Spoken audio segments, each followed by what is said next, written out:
Hey, yeah, this is Tanya Mose with Apple Tree Homeschool Academy and Apple Tree Home Daycare.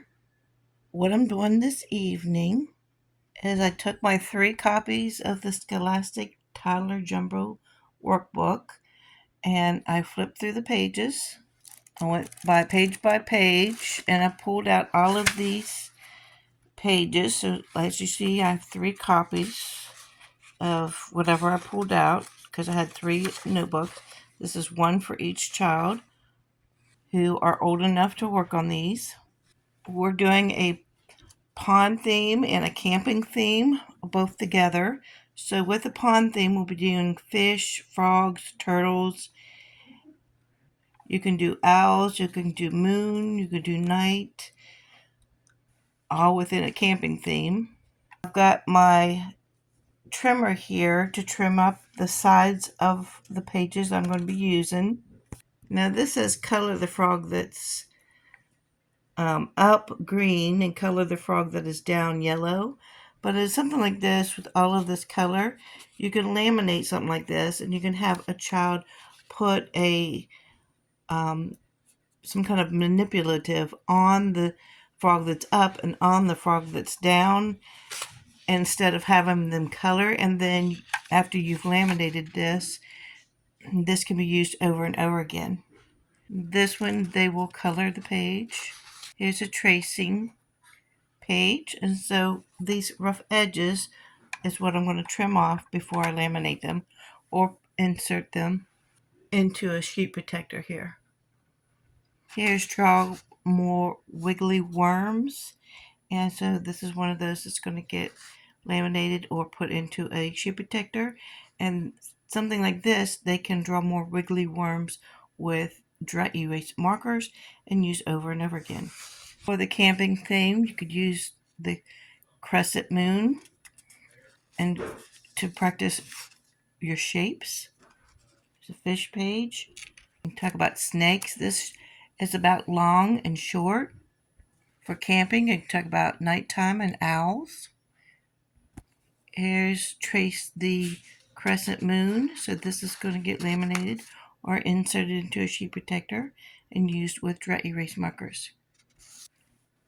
This is draw more spots on the slinky snake, and this is something that you can do with dry erase markers. Here's some little woodland animals and the ducks for the pond. Here's a couple cutting practice pages. They cut the frog's face and mouth and glue them on his little mouth here. Here's an owl page. They cut out the heart and glue on the owl. Here's a couple of fish shapes. These are cutting skills, pasting skills. So you cut out the oval here and glue onto the fish picture.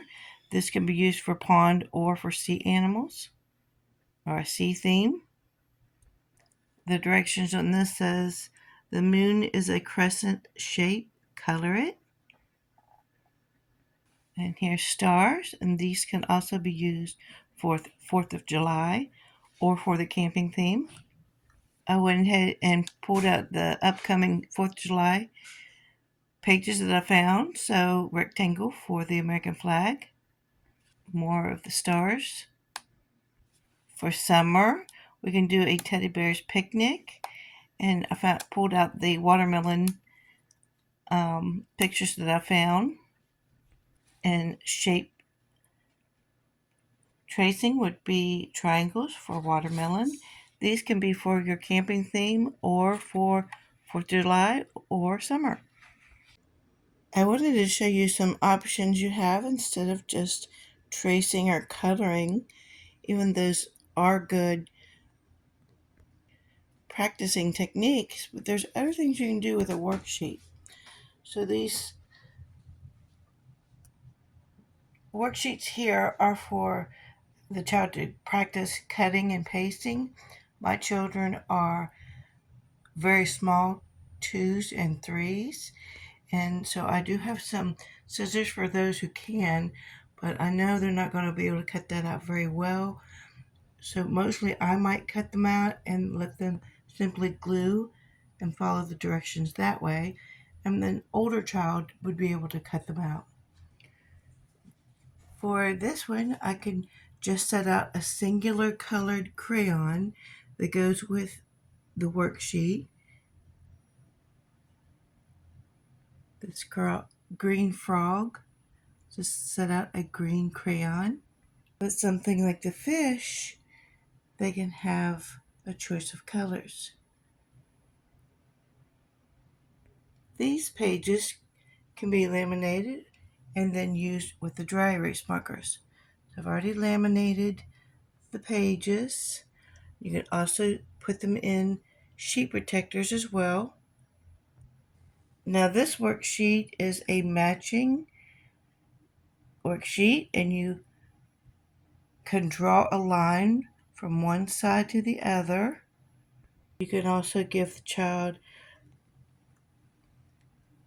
a chenille stem or a piece of string or a dowel rod, and they can use these manipulatives to match up the matching sides as well. This worksheet says to trace the numeral and then color in the owls, but you can have the child do one-to-one correspondence and just put a bead or a rock or a feather on each of the owls.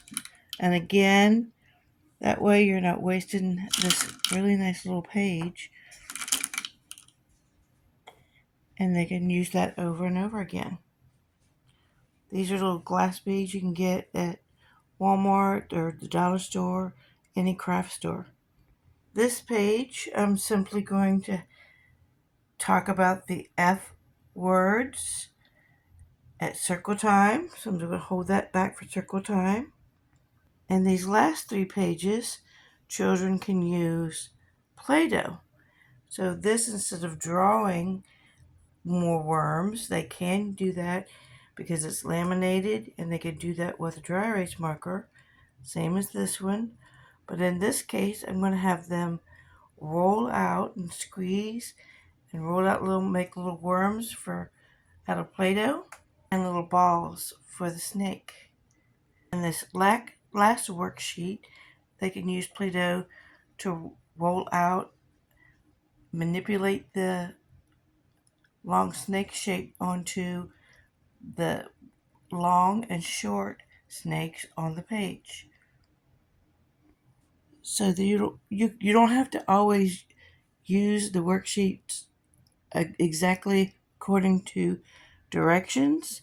There's all kinds of things for young preschool or young toddlers to mix it up a bit. This worksheet, instead of coloring the frog that's up green and the frog that's down green, you can use some beads or colored blocks. You can give the child directions. Put the green bead on the frog that's up. Put the yellow bead on the frog that's down. I hope you like these ideas. Like, share, subscribe, comment below. Thanks for watching.